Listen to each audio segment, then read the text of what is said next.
In this guide, I will be showing you guys how to fix missing emojis after updating to iOS 26. Let's get started. Launch your settings. Now scroll down and navigate to the option General. Head over to the option Keyboard.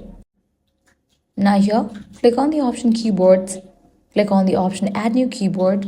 You're going to find the option of emoji over here. You will need to click on that. With this, emoji has been restored. Now launch any of the messaging app. Launch your keyboard, type in anything. Also, you're gonna find this emoji icon now. Click on that and all the emojis will be available. If this solution didn't work out for you, force restart your device. For that, press and release the volume up button. Quickly press and release the volume down button. Press and hold the side button until Apple logo appears. And that's it. With this solution, you'll be good to go. Your problem will be fixed. If this guide helped you out, do not forget to like, share and subscribe. Thanks for watching.